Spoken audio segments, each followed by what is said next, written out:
just thrilled and delighted that so many of you are here to celebrate and support the Marczewski family. We love the Marczewski family, and I've known this family for about 15 years, and it's been a delight to know Mitch and Sharon, and Mitch, Jane, and Andrew, and Caitlin.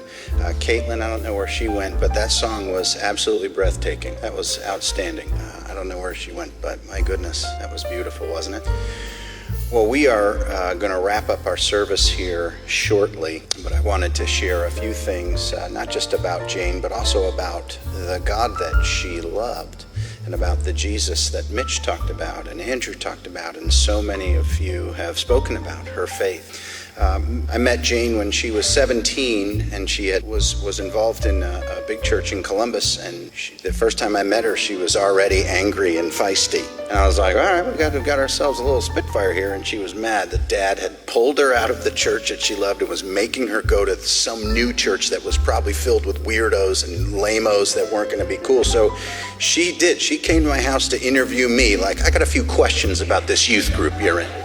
Which is, as I came to find out, just quintessential Jane. I heard feisty, spirited, chutzpah. I'm never going to try the Polish word, but it was awesome, whatever it was. That was, I came to know and really love this young lady because she was one of the biggest troublemakers I'd ever been around. And I am a troublemaker and have been told that my whole life. So to see like a junior female version was thrilling for me. But at the same time, Mitchell, when you said, her dad said, Jane was challenging to raise, I might say that she was challenging to lead as well. I can completely empathize with the guardrails. Jane loved Jesus. And I've never been around a leader that was as naturally gifted at connecting with young people. She was, Abby said, magnetic. That is, she was magnetic like the North Pole is magnetic. I've never seen someone with such a dynamism with young people. People just wanted to be around her. She was committed. She was like, I want young people to know. I want high school kids to know that following Jesus doesn't have to be this boring, dull, lifeless garbage that's foisted upon people from so many churches today. She was so committed to helping young people know that following Jesus was a life of adventure and fullness. And she was amazing at it. She was incredibly ornery. She was incredibly ornery and caused all kinds of trouble. But that was sort of part of her charm too, wasn't it? Most of you that experienced some of her irreverence. My kids woke me up one morning and said, Dad, the car just left the driveway, and apparently they wrote the word dude on our lawn in pancakes. And I looked out the window, and knowing full well it had to have been Jane, I said, buddy, you are reading that upside down. Jane wrote that, and I guarantee you she wrote the word poop on our lawn. Which she said, oh yeah, it was totally poop. Jane also covered my car, bumper to bumper, in pancakes. What was the pancake? But listen, this is what's amazing about that. Do you know how many hundreds of pancakes you need to make to write the word poop on somebody's lawn and cover their car bumper to bumper? There are existent photos of Jane and her little minions, a couple of whom are in here, with just the whiff of a pancake griddle peeking out from behind there. She could convince people to do anything. She's the only person I know that would say, I got a great idea. Let's turn our minivan into cash cab. Let's flip 500 pancakes and spell semi-naughty words on people's lawn. Let's do that and be able to pull people together. She was at once insanely gifted at ministering to high school and middle school kids about the love of Christ, the full life in Christ. She also pushed the bounds of reverence. And she was a troublemaker, but would always walk that line and, yes, have that smile that let you know she knew exactly what she did and was pretty proud of it. A particular summer, it's already been hinted at, so I'm just going to go after it. We were at summer camp. It was a middle school church camp with a number of other churches there. And the leader of the camp, the head of the camp, pulls me aside one morning. He says, Todd, hey, I just need to let you know something happened last night, and we got to talk to you about it. And I'm like, what? He says, I think some of your campers, some of the female campers kind of got out of the cabin after hours. Not that they were like locked in. I mean, they left cabin after hours and apparently were skinny dipping in the lake. And I said, my friend, I have some good news and some bad news for you. The good news is I am 100% confident it was not middle school kids. The bad news is it was my leader, Jane, and 2 other leaders that she suckered into doing it with her. So I had to go have a conversation with Jane. Jane, even before I talked to Jane, I said to this guy, how did you find out about this? This is where it gets fun. He says, well, apparently there were also some middle school boys that were out wandering around. I don't know who was in charge of security at this camp. I don't know. This was exactly what parents were hoping for. But apparently some middle school boys stumbled upon what must have only seemed to them the greatest thing they'd ever seen in their life, as 3 naked young women frolicked in the pond.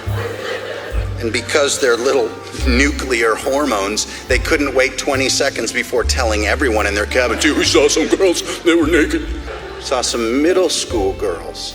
So when I went to Jane, I said, Jane, why do you put me in these positions? Why do you do that? And she's kind of smiling and she goes, actually, I overheard those boys telling their counselor that this is the best church camp they've ever been to. So you're welcome. And I said, pump the brakes there, kiddo.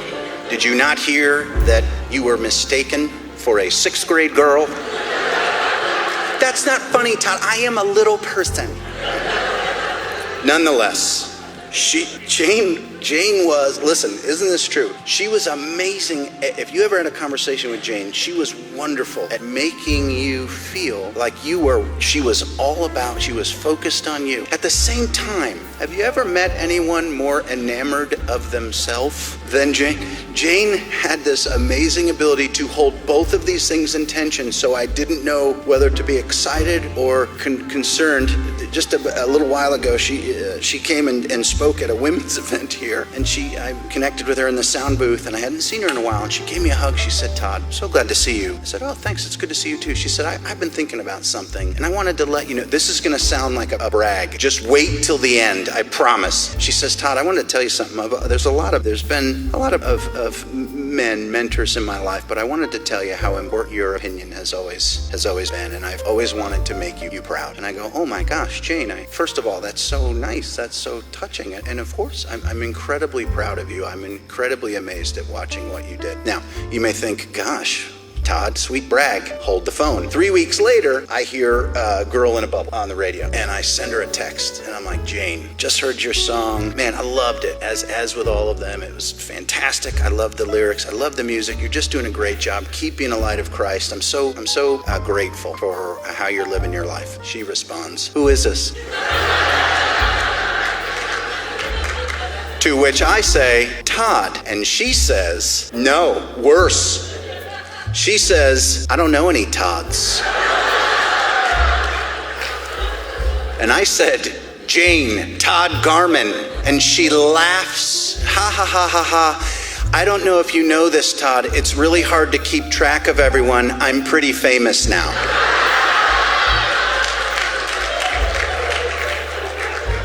Do you see the tension?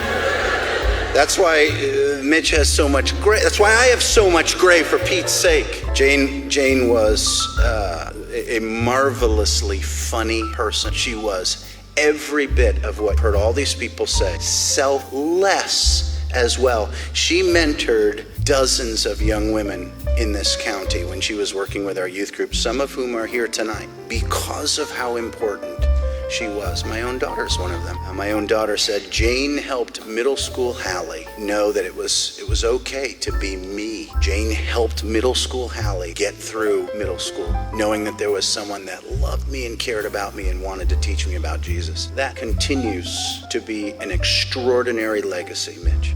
I love to hear the stories. When she was in Lynchburg and she would minister to all these neighborhood kids, she was continuing to do it. When she went to Nashville, going into the jail, Jane was certainly other-centered in that way. There's a social media post, I don't know, on one of her, because she's famous, one of her 1,000 channels, but it's a picture of her, a bunch of pictures of her at a youth camp, I think it was 2019, continuing to do ministry with young people, and she says, Youth Camp Jane is the best Jane. And I couldn't agree more. I think we all know, many people know Jane because of Simon's daggum golden buzzer. I think we all understand, many people know Jane as a monstrously talented musician and lyricist. I don't think that was the best part of Jane. I don't think it was. I'm convinced that the greatest part about Jane was her hunger and pursuit of Jesus. In fact, I will go so far as to say this, just like her brother said. If when we think of Jane, our admiration for Jane stops at Jane, we'll be missing something very major. Because